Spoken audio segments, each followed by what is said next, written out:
Mi alma tiene sed de Dios.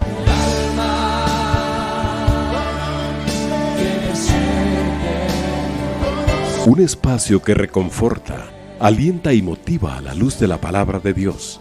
Un espacio de clamor e intercesión por todos aquellos que hoy necesitan una palabra de aliento de parte del Dios Todopoderoso.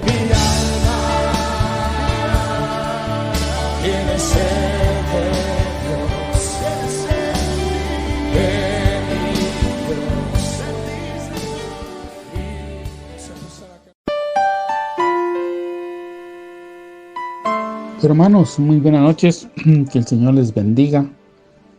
Un gusto poder saludarles, bendecirles en el nombre del Señor Jesucristo, agradecerles como siempre el favor de su sintonía a Radio 760 en los diferentes horarios y a todas aquellas personas que amablemente, gentilmente nos están sintonizando y permitiendo que seamos parte de sus actividades cotidianas y que encienden su radio receptor o se conectan al internet desde el inicio de la transmisión hasta el cierre de la misma.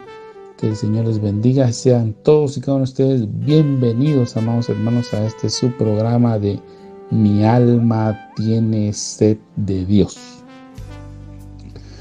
En esta oportunidad, amados hermanos, quiero poner una pausa, amados hermanos, al tema que hemos estado hablando del regreso del Señor y aprovechar en esta oportunidad para compartir la palabra del Señor y que hagamos unas reflexiones que, tal y como usted lo escucha en la introducción de este programa, en la introducción y presentación o presentación e introducción de este programa, es un programa que tiene como propósito, amados hermanos, que nuestra alma, nuestro ser sea reconfortado en esta hora, después tal vez de una jornada difícil, de actividades o de alguna circunstancia que estemos atravesando, amados hermanos, y que muchas veces sufre por algún tipo de complicaciones. El propósito de este programa es que la palabra del Señor, que nos exhorta, que nos anima, que nos consuela, que nos fortalece,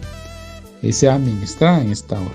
Y en esta oportunidad quisiera precisamente que abordemos un poco esa tónica. El tema del regreso del Señor es apasionante, amados hermanos, es uno de los fundamentos de nuestra fe y vamos a continuar con él más adelante, pero en esta ocasión yo quisiera compartir con ustedes un tema que ha estado en mi corazón desde hace unos días. El Señor me ha estado inquietando a que hable del mismo y para serle honesto, amados hermanos, tengo un montón de pasajes en mi cabeza y una serie de situaciones que quisiera hablarle, pero no había encontrado la forma de poderlo presentar adecuadamente. Pero esta noche pues vamos a compartirlo. Y yo quisiera que, si usted me hace el favor de ser tan gentil, tan amable, de tomar la Biblia en sus manos, vamos a leer en esta oportunidad en el Salmo número 42. Vamos a hacer una lectura en el Salmo número 42 y luego vamos a hacer algunas reflexiones sobre un tema que pienso yo que a todos nos ha causado inquietudes en nuestro caminar cristiano. Así que en el Salmo número 42 usted me hace favor de acompañarnos en la lectura de la Escritura, o si usted tiene a la mano una hoja de papel o un bloc de notas o un paquete de post-it, tal vez usted anota las citas y luego las reflexiona ya en sus tiempos de oración, de devoción, de su comunión con Dios. Sería muy bueno que usted pudiera también meditar en estos versículos, y estoy seguro que Dios nos va a hablar a todos y cada uno, porque Dios habla. Dios sigue hablando.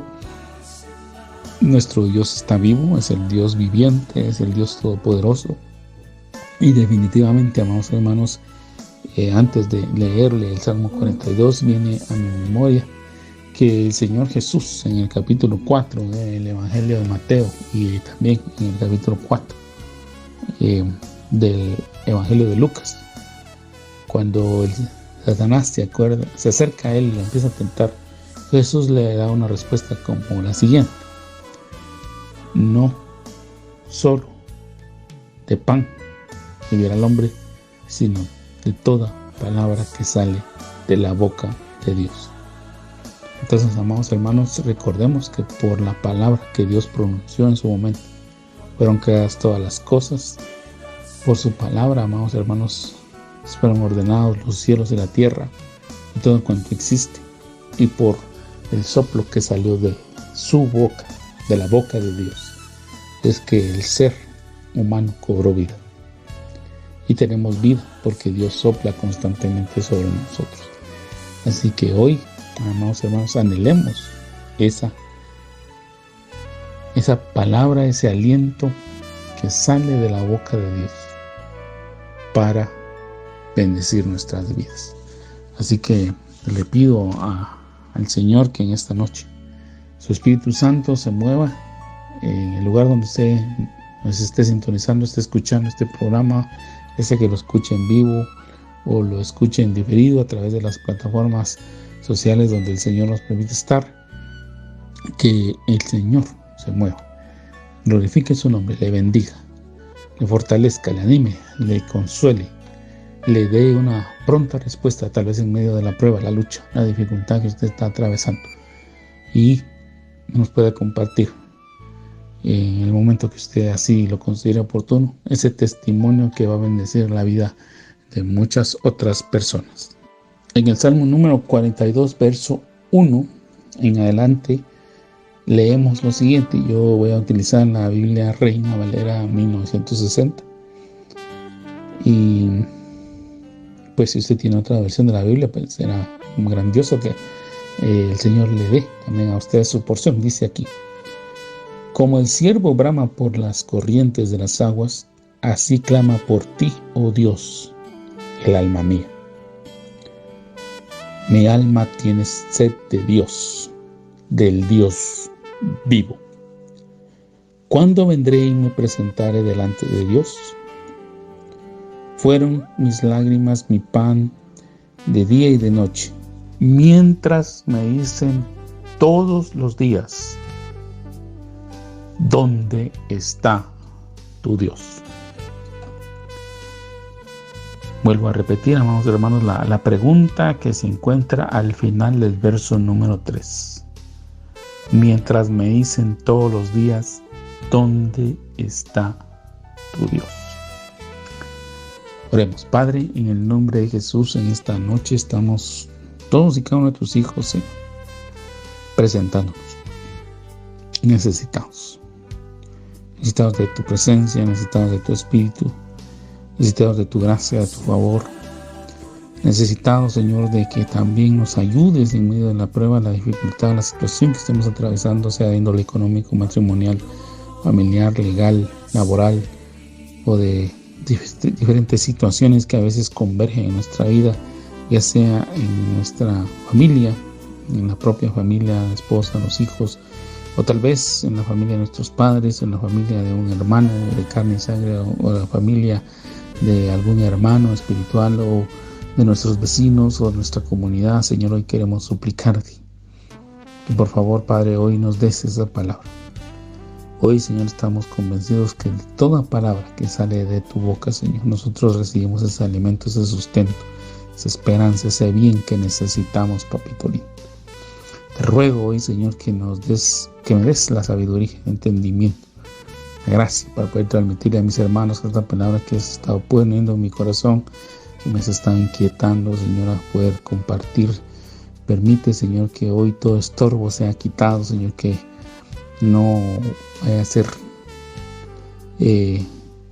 tomada esta palabra, Señor, por algunos detractores para manipularla, para querer trastornarla, Señor, sino que con la pureza y sencillez que tú hablas, Señor, yo pueda también transmitir al corazón de cada uno de mis hermanos, Señor, lo que tú nos quieres enseñar en esta noche.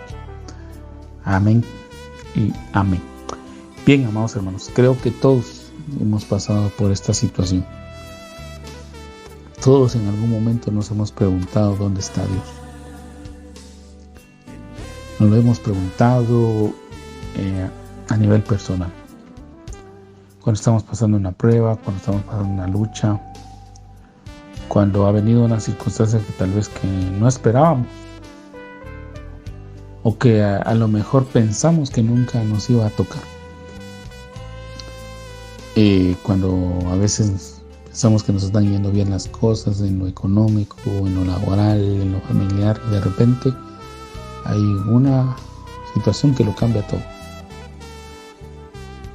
Y en medio de aquellos insultos, menosprecios, gritos, reclamos, situaciones que a veces pensamos que no iban a ocurrir, nos ocurren. Y tal vez empezamos a ver actitudes en otras personas que nunca pensamos que íbamos a ver hacia nosotros. Tal vez el pensamiento nuestro era que éramos buenas personas, que estábamos bien, que no estábamos haciendo mal a nadie, que estábamos haciendo bien las cosas. Y resulta que cuando viene este momento de lucha, de prueba, de dificultad, ocurre todo lo contrario. Tal vez nosotros pensamos que en algún momento nos iban a atender, iban a preguntar por nuestra salud, nos iban a visitar, íbamos a tener una atención, y no la tenemos. Al contrario, recibimos todo lo contrario a lo que esperamos. Y nos preguntamos, nos cuestionamos, ¿dónde está Dios? ¿Dónde está Dios cuando yo he hablado de Él, cuando yo he testificado de Él, cuando yo he procurado obedecerle, cuando yo he procurado ir a la iglesia todos los domingos, cuando yo procuro leer la Biblia, cuando yo procuro orar, cuando yo procuro compartir? ¿Dónde está Dios? Cuando estamos pasando un bache en el matrimonio y preguntamos, ¿dónde está Dios? O cuando quizá hemos testificado, hemos enseñado, algunas personas están todavía en aquella lucha de decir, bueno, acepto o no acepto al Señor, y de repente nos ven pasar una prueba de enfermedad económica, laboral, legal, etcétera, porque muchas circunstancias pueden ocurrir en el transcurrir de la vida. Vamos, hermanos, nosotros no estamos exentos de ello, porque a veces pensamos que ya por el hecho de ser cristianos, por ser hijos de Dios, por ir a una iglesia, por tener una Biblia, por saber algunos versículos, por entonar algunos cantos, quizá ejercer algunos privilegios, tal vez hasta predicar,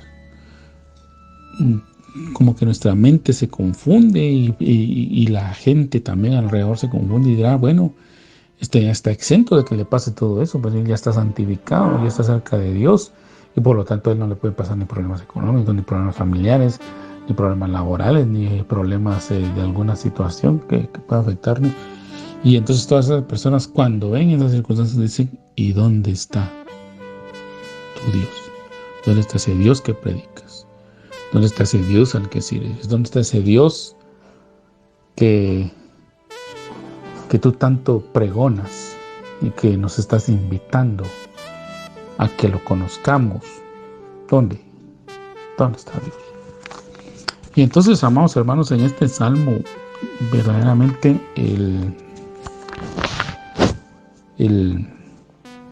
que lo escribe, que es uno de los hijos de Core, porque aquí ese salmo así comienza. Solo como aporte, amados hermanos, quiero decirle que los salmos a veces tienen unos títulos. No todas las Biblias los ponen, hay otras que sí lo están poniendo. Algunos no lo ponen porque consideran que son notas, pero algunos ya haciendo los estudios correspondientes han llegado a la conclusión que también los títulos y algunas notas que pareciera que son como comentarios que aparecen al inicio de los salmos son parte integral de los salmos. Entonces algunas versiones de la Biblia actuales ya los están poniendo como parte del texto, como el verso 1, ¿verdad? De cada uno de los salmos. Y en este, por ejemplo, le han puesto de título Mi alma tiene sed de Dios, precisamente como se llama este programa, este espacio radial.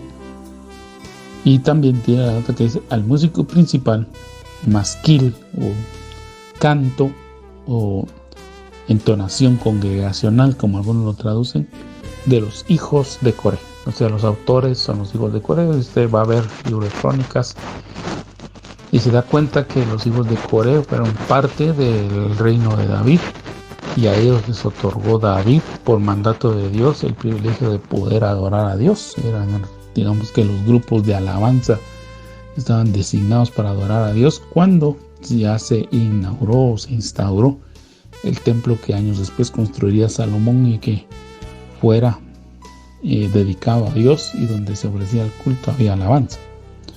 Entonces, amados hermanos, este salmo empieza así diciendo: como el ciervo brama por las aguas, por las corrientes de las aguas. Y obviamente, amados hermanos, está hablando de una necesidad. Todos creemos que en algún momento hemos experimentado sed, y no hay nada más terrible, amados hermanos, que tener una sed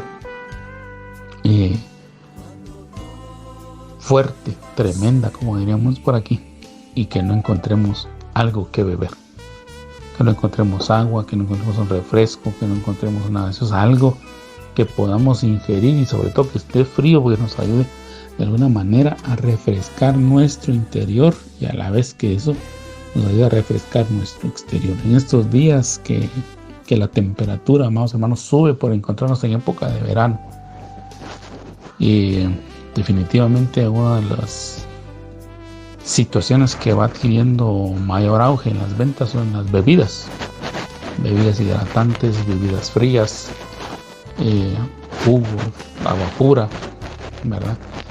Que nos ayudan de alguna manera a refrescarnos, pues, de ese tipo de necesidad, de esa circunstancia nos está hablando este salmo. Y como el ciervo brama por las corrientes de las aguas, para saciar su sed, así clama por ti, oh Dios, el alma mía. Porque así nos encontramos cuando estamos pasando una situación difícil, amados hermanos. Yo que he experimentado algunas, le puedo decir que a veces se siente una sed tan terrible, amados hermanos, y no es porque haya calor, sino porque uno siente que la prueba lo está asfixiando, que es mucha la lucha, que es mucha la prueba, que es mucha la dificultad. Mi alma tiene sed de Dios, del Dios vivo. Precisamente, amados hermanos, una de las situaciones que a veces los creyentes perdemos de vista en medio de una prueba, en medio de una lucha, en medio de una dificultad, es que nosotros servimos a un Dios vivo. Un Dios que ve, que oye, que habla, que actúa, que tiene poder y dominio sobre todas las cosas. No es una figura o un Dios con D minúscula, como hace distinción la Biblia, que está en algún aparador, en algún santuario que no se puede mover, que aunque le han hecho los escultores un rostro, y aparentemente tiene ojos, tiene nariz, tiene boca, oídos, tiene cabello, le han hecho manos, pies, y se puede ver la figura. No se mueve, no habla, no escucha, a pesar de que todos los que le tienen algún tipo de culto están ahí haciendo ritos, haciendo repeticiones, diciendo esto, lo otro. No pasa nada. Ahí se encuentra, en ese mismo lugar. Usted va y presenta su petición en ese culto, y luego se retira y regresa a los 15, 20 días. Ahí lo va a encontrar, porque no se mueve. No se mueve, ahí está. Y usted está hablando y diciendo y tal vez expresando algunas cosas, pero usted no recibe respuesta. Está vertiendo palabras en oídos sordos porque no escucha. Pero nuestro Dios, el Dios verdadero, el Dios genuino, el mismo Dios que ordenó en Éxodo 20 que no se hiciera figura de nada de lo que está en los cielos, ni de lo que vuela en los cielos, ni de lo que está en la tierra, ni de lo que está en las aguas, ni de lo que está debajo de la tierra. Ese Dios que prohibió que se hicieran figuras o semejanzas, y que a esas figuras y semejanzas se les atribuyera un carácter divino. Ese mismo Dios es el que escucha, oye, ve y actúa. Y entonces, amados hermanos, yo quisiera que en ese momento reflexionáramos, viéramos algunos personajes de la Biblia para poder responder esta pregunta. ¿Dónde está tu Dios? Porque el salmista, amados hermanos, las personas que escribieron este salmo, que tenía en su momento música y que seguramente era interpretada, amados hermanos, ahora no tenemos la partitura para ponerle la música, y aunque algunos hermanos han compuesto himnos, porque hay que reconocer que el Señor le ha dado algunos privilegios a algunos hermanos de tocar instrumentos musicales, y algunos utilizaron porciones de la Escritura para algunos cantos que se escucharon en su momento. Solo lo hicieron sobre una parte del Salmo, sobre una frase del Salmo, mas no desarrollaron la música para todo el Salmo. No han logrado encajar el Salmo en una melodía que nosotros podamos interpretar, pero ahora ha quedado como una oración. Y nosotros podemos utilizar los salmos como oración. Una de las recomendaciones que por experiencia propia he tenido es que a veces cuando yo no sé qué decirle al Señor, cuando a veces me siento tan cargado, tan turbado, que siento que por las complicaciones de mi trabajo, por las muchas actividades que a veces el ser humano realiza por su vivir, y cuando viene delante de Dios a veces no hay a uno que decirle, no tiene palabras, no tiene expresiones, a pesar de que el idioma español es rico, no sabemos qué decirle, amados hermanos. Mi recomendación personal es: tome su Biblia, ábrala en el libro de los Salmos y empieza a leer un salmo, porque es una oración también.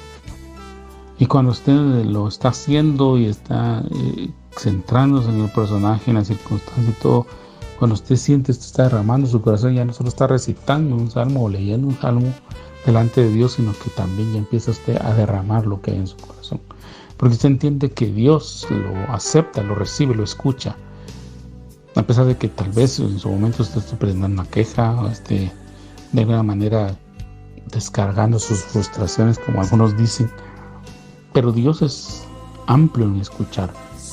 Y usted lee los salmos y se da cuenta que ahí expresan situaciones que están cargando el alma. Y aquí el salmista escribe: ¿cuándo vendré y me presentaré delante de Dios? Y fueron mis lágrimas mi pan de día y de noche. Entonces está pasando una situación difícil, amados.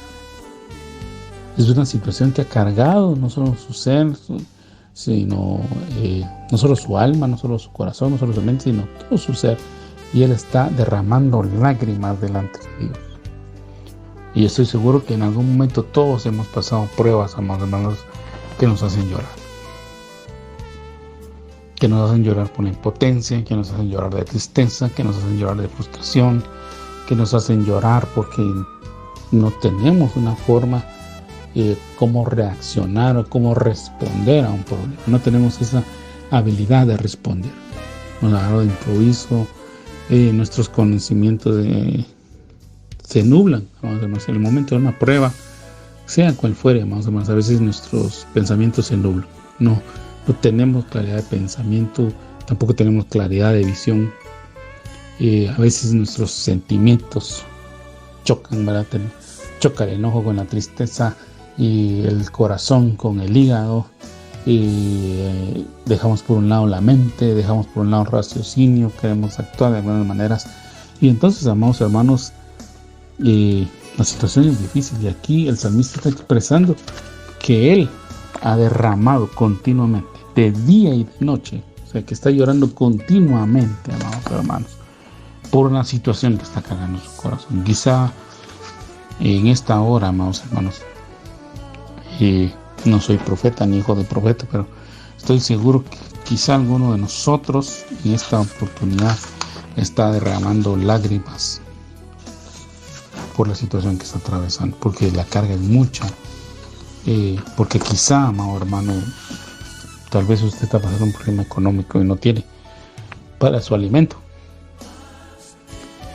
Y se lo digo por experiencia, amados hermanos, a veces cuando esas situaciones llegan, no hay nada más doloroso. No solo escuchar a la esposa que está preocupada porque no hay para el alimento, sino escuchar a un hijo Un hijo que se acerca y le pide a uno para un alimento y uno no tiene, hermano.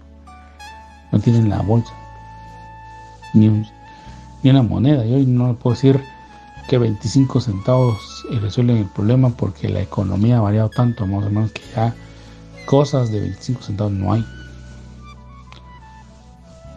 Cosas de a quetzal, pues tampoco, ya hay pocas.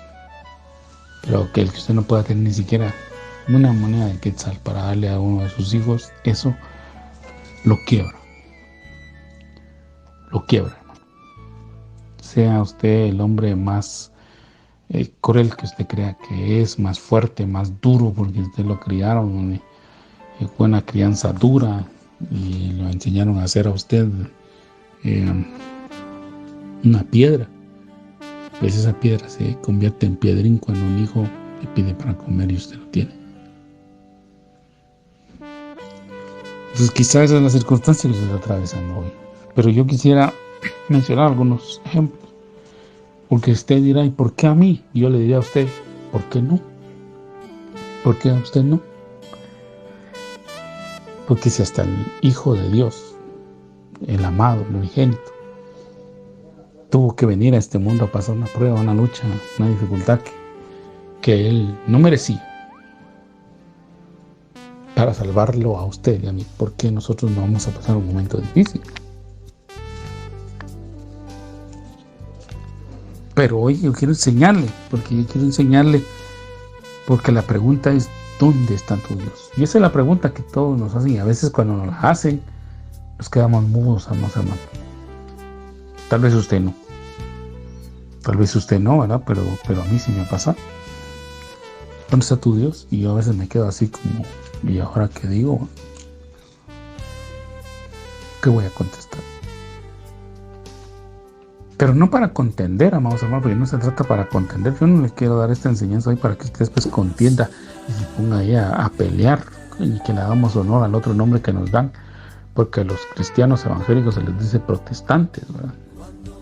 Entonces no es para que usted, cuando le pregunten dónde está tu Dios, usted se ponga como el pato Donald, ¿verdad? De lo enojado que es, y empiece a alegar, a protestar, como el pato Lucas, que también grita, insulta y maltrata cuando se encuentra, cuando no haya qué decir. No se trata de eso, amor, sino que nosotros veamos el contexto y entendamos, comprendamos.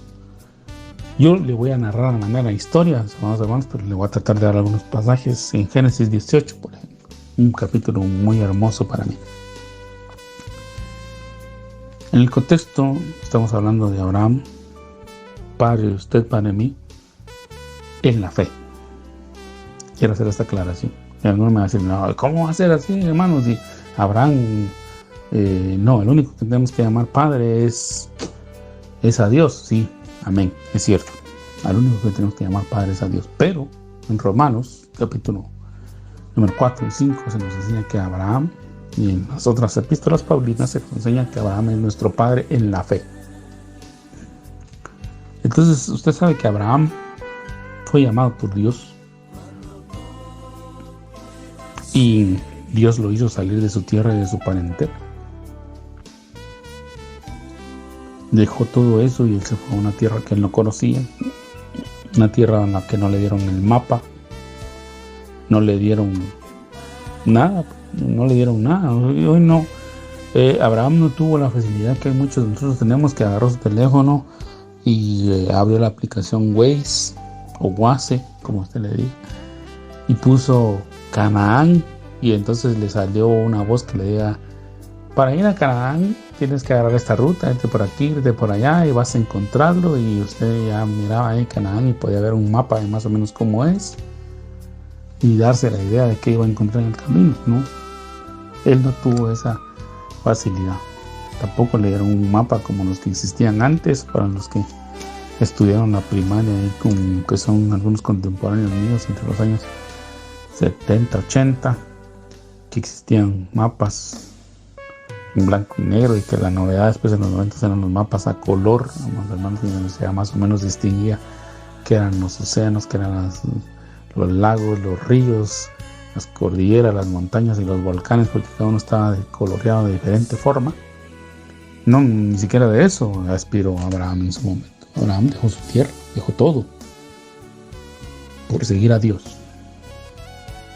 ¿Y pasó prueba? Sí.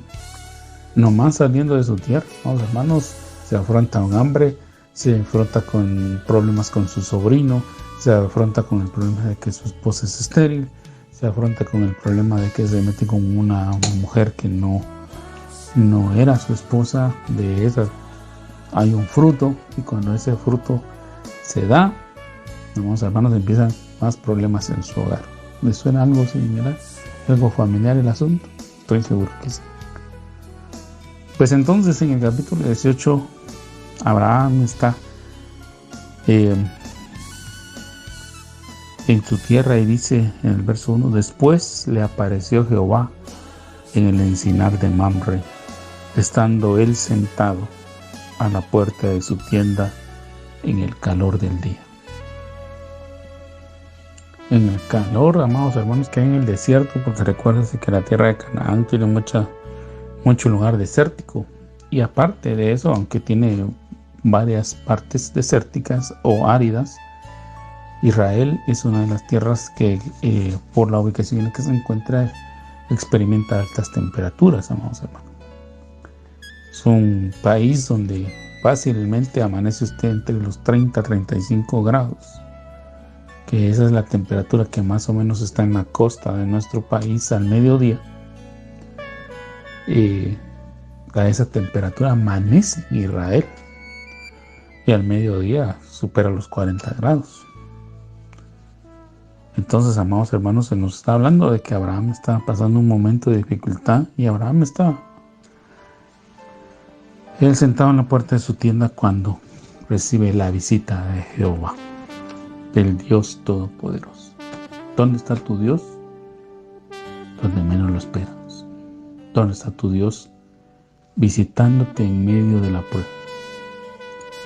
Y a veces no vas a notar que es Dios, porque algunas versiones dicen que, esta versión, precisamente que es la 60, dice, en el verso 2, y alzó sus ojos y aquí 3 varones estaban junto a él.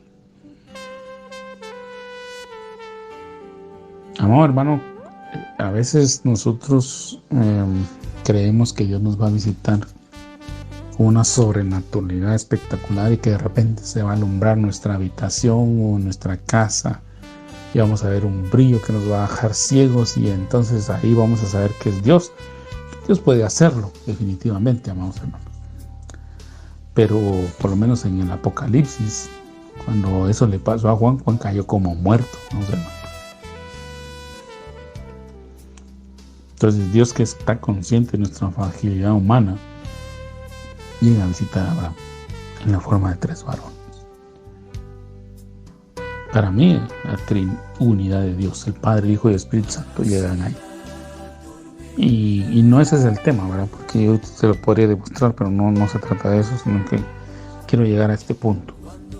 Que dice que cuando Abraham vio a esos 3 varones, y él sabía que estaban en dificultad, dijo: el que me vino a visitar es Dios. No lo dudó ni un momento. Por eso es que él, amados hermanos, es llamado el Padre de la fe de nosotros, y nosotros deberíamos de imitar su fe. Saber que a veces Dios nos va a visitar de formas que nosotros no nos imaginamos, y por no estar con esa mentalidad abierta, amados hermanos, a veces nosotros podemos estar recibiendo la visita de Dios, pero como estamos enojados, estamos frustrados porque la carga es mucha, así como se lo leí en el Salmo 42, que usted tiene pan de lágrimas día y noche, y su pensamiento está nublado, y usted está con tristeza, está con dolor, está con angustia, está con desesperación. Y aunque es respetable, hermano, yo no me estoy burlando, Dios me libre de semejante barbaridad. Yo entiendo su dolor. Quizá usted esté experimentando la partida de un ser querido, o un problema económico fuerte, como el que le comenté brevemente hace un momento. Pero yo lo que le quiero decir es, amados hermanos, no nos encerremos ahí, porque Dios llega y nos visita. Y dice que cuando Abraham lo vio, corrió, se postró en tierra, lo recibió y le dijo: Señor, Fíjese que le llamó Señor, se llamó Jehová, lo llamó Yahvé, porque recordemos que todas las Biblias cuando ponen Señor, en el caso de la Biblia de las Américas, por ejemplo, cuando pone Señor en mayúsculas está haciendo referencia que el nombre que aparece es el YHWH, Yahvé, Jehová, Jehová, como se dice ahora, el Dios Todopoderoso, el Dios viviente. Si he hallado gracia en tus ojos, te ruego que no dejes, te ruego que no pases de tu siervo, sino que me permitas estar aquí. Y Dios lo visitó. Y Dios le dio una promesa. Y Dios lo confortó. Dios lo ministró. Vamos a la mano. Y de ahí se desprenden otras cosas que hoy no quisiera abordar, porque quisiera hablarle de 2 ejemplos más y terminar con uno. Para ministrarlo, para que usted sea ministrado, pero Dios lo visita, ¿no? Dios lo visitó. Luego en Génesis 35, me voy a saltar hasta aquí. Génesis 35, usted puede leer la historia de otro patriarca, de Jacob. Jacob es un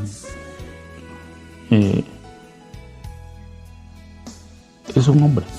Yo amados hermanos, yo considero que Jacob, uno de los patriarcas, nos describe bien a todos y cada uno de nosotros, a la mayoría quizá, porque empezamos mal, porque Jacob desde su nacimiento empezó mal. ¿Por qué? Porque desde que él nació, dice que como él nació sosteniendo el carcañal de su hermano, porque él quería salir primero, pero no sucedió así, sino que salió su hermano Esaú primero, y como Jacob salió su mano prendida del piecito de su hermano, en el momento del nacimiento le pusieron Jacob, que quiere decir usurpador, que quiere decir suplantador, aquel que toma por el calcañar, por el pie. Fue tenido como un hijo que no iba a tener la bendición, pero Jacob la deseaba. Y Jacob cayó en el engaño, Jacob cayó en esto.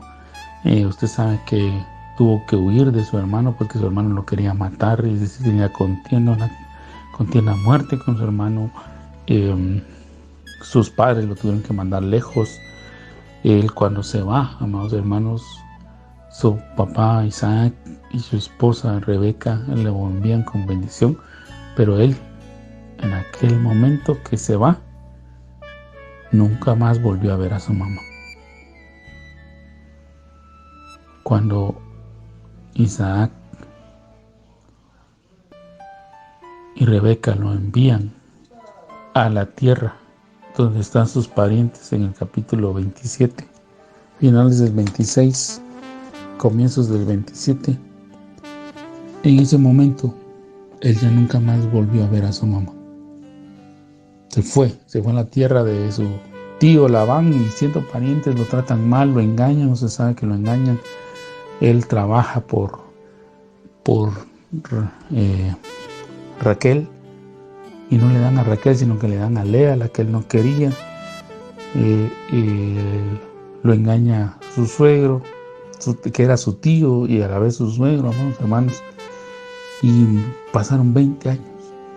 Pasando 20 años en problemas, en dificultades, y cuando él regresa, amados hermanos, se encuentra con que su mamá ya no está, con que murió, su papá ya había perdido la vista, y solo regresó para sepultarlo. Y así quizás hemos tenido varios tropiezos, amados hermanos. Tal vez usted se identifica un poco con Jacob, y usted sabe que lucha con Dios. Cuando ella regresa, el Señor, él le dice: Señor, ahora yo reconozco que cuando yo me fui de aquí, me fui sin nada, solo pasé con callado de este río para irme a otra tierra, y ahora que regreso vengo sobre 2 campamentos, vengo próspero. Pero ¿sabes qué, Señor? Mi hermano, estoy seguro que aún me quiere matar, porque él no ha olvidado sus rencillas. Ya no tengo mamá, mi papá está ciego, tengo muchas dificultades, tengo problemas con la familia que tengo, las esposas que tengo se están peleando constantemente, los niños también, etcétera, etcétera. y Dios pelea con él y le cambia el nombre y le dice: ya no te vas a llamar más Jacob, te va a hacer tu nombre Israel. Pero en ese momento él es lisiado,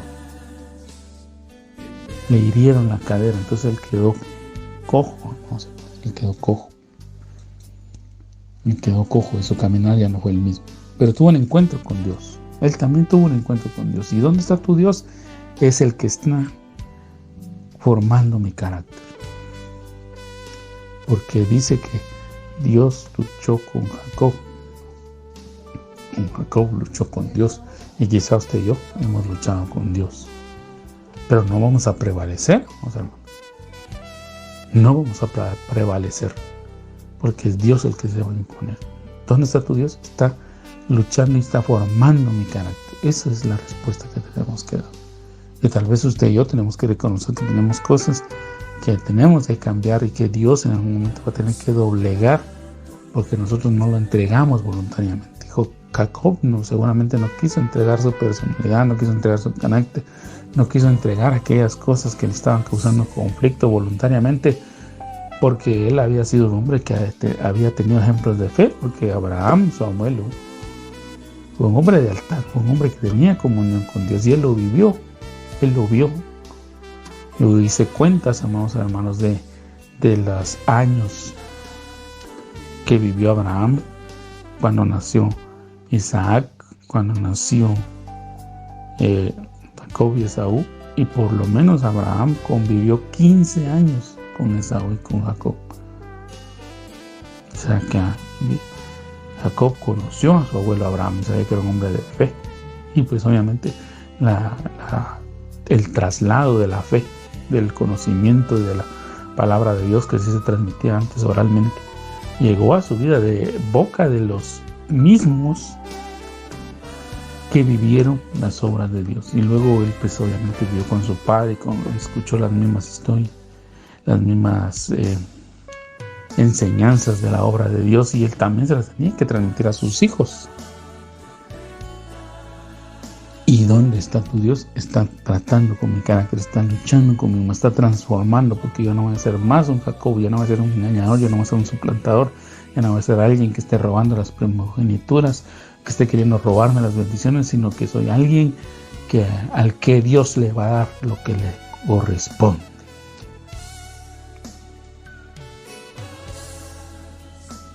Pues en el capítulo 35 él está pasando por problemas, y usted sabe que incluso los hijos de Jacob le jugaron una mala pasada, porque fingieron que a José, el hijo que él quería, que él amaba. Porque recordemos, amados hermanos, que la Biblia es bien clara en decir que cuando Jacob llegó a la tierra de Labán, en la tierra donde vivían sus parientes, él del que se enamoró fue de Raquel. Y él fue muy claro al hablar con Labán, su tío. Le dijo: yo quiero trabajar 7 años por Raquel, porque yo me quiero casar con ella. Esa era la mujer que él quería, ¿no? Y por la cual trabajó y por la cual se esforzó. Pero a él no le dieron esa, le dieron otra. Y lo peor es que al final terminó con 4 mujeres y con 12 hijos. Pero él, al que él amaba, era Raquel. Y usted sabe las luchas que él tuvo, porque las otras mujeres le daban hijos y Raquel no. Y al final de ciertos tiempos, Dios se acordó de Raquel, dice la Escritura, y le concedió un hijo al que llamaron José. Y ese hijo, amados hermanos, era apreciado para Jacob. Y sus hermanos, sus otros hijos, le hicieron creer que él había muerto en manos de una bestia, y lo vendieron. Lo vendieron como esclavo, amados hermanos. Y se ve que José tenía su carácter, al igual que Jacob. Amados hermanos, eso nos tiene que llevar a reflexionar, porque a veces nosotros no solo damos una herencia física a nuestros hijos, porque muchos de nuestros hijos van a tomar algunas características nuestras, ¿verdad? Nuestra forma de cabello, nuestros ojos, con nuestra piel, nuestra con textura, algo nos van a heredar, pero también les podemos dar herencias espirituales y herencias genéticas y tenemos que tener cuidado con eso. Y como Jacob no quería rendir sus áreas, también llegó el trato con José. Y a Jacob le tocó un trato duro porque él creyó que su hijo había muerto, amados hermanos, y él se metió en una depresión tremenda, a pesar de que él sabía que sería un Dios vivo. Fíjese. Y que había tenido encuentros con Dios, pero a Jacob se le olvidó y se sumió en la tristeza porque para él, al morir José, se habían muerto sus demás hijos. A pesar de que tenía a Benjamín, que era el otro hijo que había tenido con su amada esposa, con la que él quería. Y los otros 10, tenía 11 a su alrededor. Para él, la vida se había terminado porque se murió el hijo. Uno de sus hijos, el que él quería. Hermano, a veces nosotros tenemos que sacudirnos porque se nos olvida que tenemos gente alrededor. Y se nos olvida que Dios ha trabajado en nuestras vidas, pero en ese momento Dios estaba trabajando todavía. ¿Dónde está tu Dios? Ahí está en control de todas las cosas. Porque José fue tomado y fue llevado y él tuvo su trato. Usted sabe que lo vendieron como esclavo, y dice la Biblia, y lo tremendo, mire, lo tremendo, que a veces nosotros no nos damos cuenta. Y dice la Escritura que cuando José fue vendido como esclavo, dice, y Dios estaba con él. ¿Dónde está tu Dios? Ahí estaba con él en la esclavitud. Y José seguramente reclamaba, más o menos se alegraba porque era un joven, estaba inquieto, estaba lleno de fuerza. Usted seguramente fue joven y sabe de qué estoy hablando, amados hermanos. Porque todos a veces en nuestra juventud tenemos esas ganas, esos impulsos, creemos que somos invencibles, que somos indestructibles, que todo lo podemos. Pero a José le tocó pasar ese periodo de esclavitud. Luego fue acusado falsamente porque no quiso pecar. Lo metieron en la cárcel. ¿Y sabe qué dice las Biblias? Y Dios estaba con José en la cárcel. ¿En qué cárcel está usted?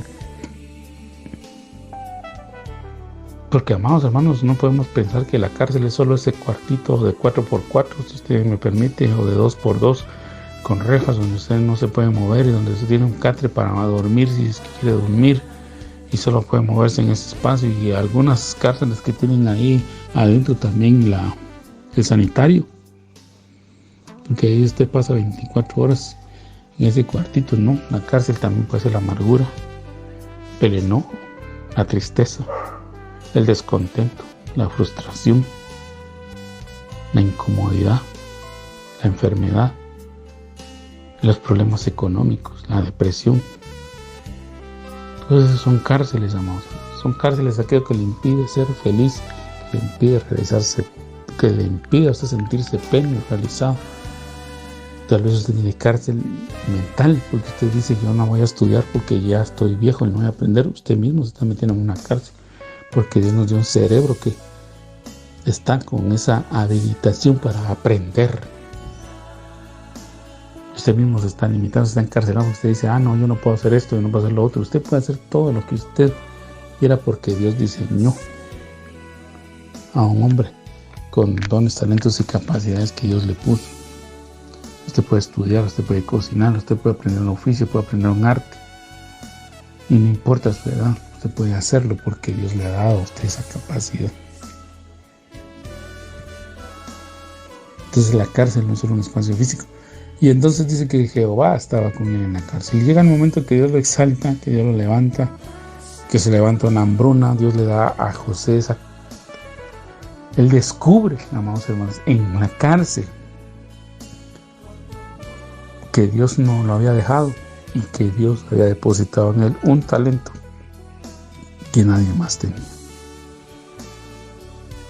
Amado hermano, aún en la peor circunstancia, Dios va a sacar cosas preciosas de usted, porque Dios ha puesto en nuestro corazón, en nuestra vida, cosas que a veces nosotros no nos imaginamos y que en los momentos de dificultad salen y descubrimos esas perlas preciosas que Dios nos ha dado. Y José descubrió, entendió, comprendió que Dios le había dado el don de interpretar sueños. Y por esa interpretación de sueños, después de 13 años de estar entre la esclavitud y la prisión, Dios lo exalta y lo pone en el gobierno encima de una población. Y él entiende, comprende, Dios lo trabaja, Dios lo amolda, y él entiende y comprende que Dios lo apartó de su padre, lo apartó de su familia, lo procesó en la esclavitud y lo procesó en la prisión para después bendecir a toda una nación, a todo el mundo, porque según lo que la Biblia nos deja ver, hubo una hambruna mundial en tiempos de José. Cuando José ya fue exaltado a gobernador y Dios le dio la interpretación de ese sueño, que fue el que le abrió las puertas, el que Dios fue la llave que Dios puso en su mano para que él entendiera que era un instrumento de Dios y que iba a ser de bendición. Hubo una hambruna mundial. Y José, por esa interpretación y ese plan que Dios le dio a él, toda esa organización administrativa y esa forma en que se tenía que desarrollar tanto la siembra como la cosecha, el resguardo de los alimentos, toda esa planificación que Dios le dio a él, le permitió no solo salvar a Egipto, sino salvar a todo el mundo, incluyendo a su familia que estaba en Canaán pasando esa hambruna mundial. Y aunque Dios, aunque podemos decir, pero fue muy duro el proceso, hermano, pero Dios sabe por qué hace las cosas, hermanos. Por eso es Dios, por eso Él es nuestro Padre, por eso Él está en los cielos y nosotros aquí en la tierra. Pero ¿dónde está Dios? Ahí a nuestro lado trabajando, aunque a veces nosotros no comprendamos, no entendamos, Dios está trabajando, porque Jacob estaba sumido en la tristeza pensando que su hijo se había muerto, pero su hijo estaba siendo trabajado por Dios para que cuando llegara esta hambruna mundial, en la que posiblemente si Dios no hubiese actuado de esa manera de llevarse a José a Egipto, quizá hoy no hablaríamos de ninguno de los patriarcas, porque todos hubieran muerto de hambre en Canaán, pero Dios no permitió que se aconteciera, sino que vemos un proceso y Dios estaba ahí. Y José, cuando termina su historia y a él le tocó sepultar a su papá y todo, le dice a sus hermanos, que sus hermanos pensaron, hoy que no está mi papá, porque sabemos que si José no nos ha puesto la mano encima, es porque nuestro papá vivía y porque él quería beberlo. Pero ahora que nuestro papá se murió y ya lo enterrado, seguramente ahora se va a vengar de nosotros por lo que le hicimos. Y le inventaron una mentira, mamá, porque dijeron, tu padre, nuestro padre Jacob, en su lecho de muerte mandó a decir que perdones el mal que nosotros hicimos. Mentira, Jacob no había hecho nada de eso. Pero José responde humildemente, le dice, no fueron ustedes los que me enviaron aquí, sino fue Dios el que me trajo. Fue Dios el que me trajo aquí y ha permitido que todo esto pase para que yo hoy pueda sustentaros a vosotros, a vuestras familias y a muchas naciones. Entonces, ¿dónde está tu Dios? Después José recibió esa respuesta de Dios. ¿Dónde está Dios? Pues Dios estaba conmigo cuando fui esclavo, Dios estaba conmigo cuando fui prisionero, Dios fue el que me habló de la interpretación del sueño, fue Dios el que me dio la planificación, fue Dios el que me puso en el gobierno, fue Dios el que me dio la habilidad de reconocerlos a ustedes, de darles alimentos, de sustentarlos durante los 7 años de hambruna. Y Dios es el que me ha sostenido hasta aquí. Y así quisiera hablar de otros, amados hermanos, pero el tiempo se me está yendo. Y en el Salmo 42, amados hermanos, todavía en la parte final, el Salmo 42, en la parte final del mismo dice también lo siguiente.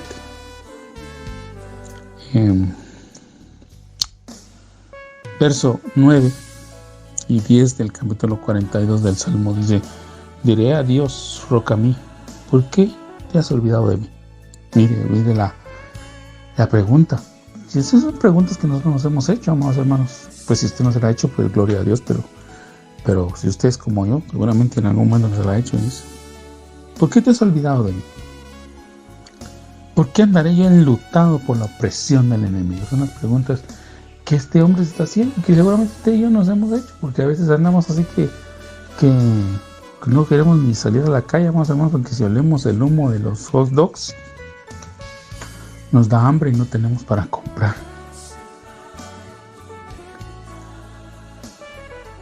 O no queremos salir a la calle porque nos da vergüenza que le debemos al de la tienda, le debemos al de la panadería, le debemos al vecino, le debemos a varias personas, y cuando nos miran ahí, que asomamos la cabeza, nos dicen, ¿y este cuándo nos irá a pagar, verdad? Y lo peor que nosotros cuando prestamos le decimos, mañana le pago, pero ese mañana no ha llegado. A pesar de que pasaron ya 10 mañanas, 15 mañanas, 30 mañanas, 6 meses de mañanas ya pasaron y no le hemos logrado pagar. ¿Por qué andaré yo enlutado por la opresión del enemigo?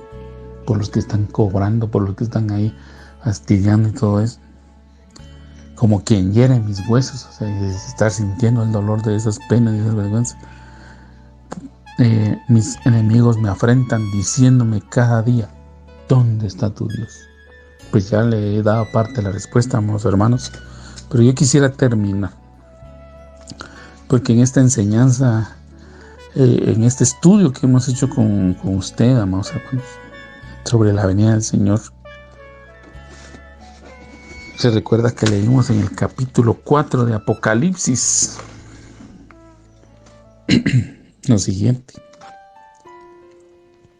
después de esto miré y aquí una puerta abierta en el cielo, y la primera voz que oí, como de trompeta, hablando conmigo, dijo, sube acá, y yo te mostraré las cosas que sucederán después de estas.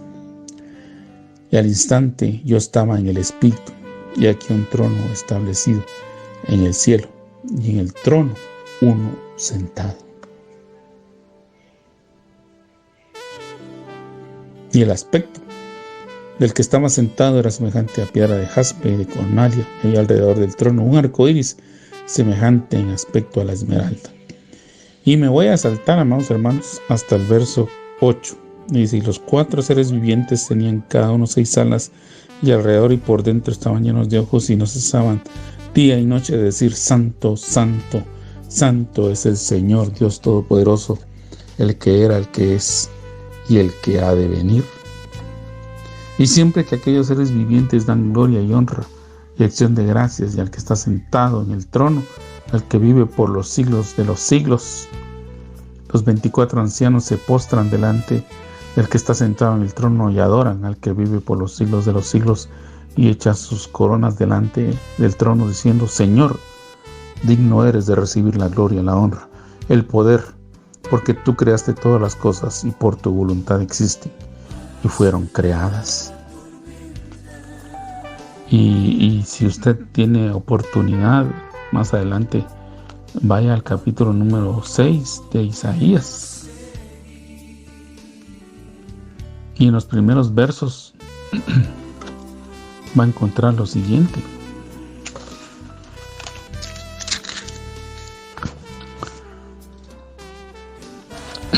Verso 1. En el año que murió el rey Usías, vi yo al Señor sentado sobre un trono alto y sublime, y sus faldas llenaban el templo. Por encima de él había serafines. Cada uno tenía 6 alas. Con 2 cubrían sus rostros, con 2 cubrían sus pies, y con 2 volaban. Y el uno al otro daban voces diciendo, Santo, Santo, Santo, Jehová de los ejércitos, la tierra está llena de su gloria. Entonces, amados hermanos, quiero terminar con esto. Con estos pasajes que yo le he leído, lo que quiero decirle o recalcar en su corazón es, ¿dónde está tu Dios? ¿Dónde está tu Dios? Pues mi Dios está ahí conmigo en la prueba, aunque yo no lo vea. Dios está conmigo ahí en la cárcel. Dios está ahí conmigo en el proceso, aún sirviendo como esclavo. Dios está conmigo. ¿Dónde está tu Dios? Está luchando conmigo para dominar mi carácter, pero también mi Dios está sentado en su trono, en los cielos. Él es digno de honra, de alabanza, de poder, dominio y de autoridad. Y desde el comienzo hasta el fin, Dios está sentado en su trono. Él nunca va a ser movido. El plan que Él tiene para mí, Él lo va a cumplir, Él lo va a desarrollar, Él lo va a efectuar. Porque a Él no hay quien lo derrote. No hay quien se atreva a levantar su mano contra Él. Que atentarlo. En Salmo, quiero dejar en su corazón este último versículo, Isaías 57:15, porque así dijo el alto y sublime, hablando de Dios nuestro Padre, el que habita la eternidad y cuyo nombre es el Santo. Yo habito en la altura y la santidad, y con el quebrantado y humilde de espíritu, para hacer vivir el espíritu de los humildes y para vivificar el corazón de los quebrantados. ¿Dónde está tu Dios? Está ahí contigo. Está conmigo. Hermano, que esta enseñanza, esta reflexión que hemos podido hacer en esta noche, que el Señor la cincele en su corazón. Y si usted está pasando una prueba y quizá hoy se estaba preguntando, ¿dónde está Dios? Que el Espíritu Santo hoy toque su corazón y sepa que Dios está con usted. No lo ha dejado. Y Él está en control de todas las cosas. ¿Cuál es el plan para usted? ¿Cuál es el plan para mí? Yo no lo sé. Pero sí sé que nuestro Dios tiene un plan perfecto. Y como dice la Escritura, que aunque pase por las aguas no la negarán. Cuando pase por el fuego no se va a quemar porque Dios lo sostiene. Que el Señor le guarde, que el Señor le bendiga. Que el Señor le ayude en la prueba que se está pasando. En que pronto usted pueda testificar y pueda responder con seguridad, con firmeza, dónde está su Dios. Bendiciones, amado hermano. Que pase buenas noches.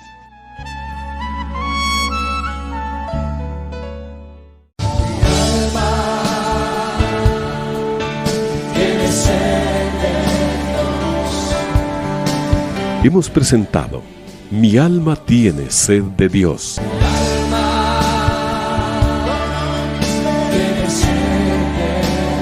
Te invitamos a escuchar nuestra próxima audición cuando nuevamente estaremos delante del Señor exclamando: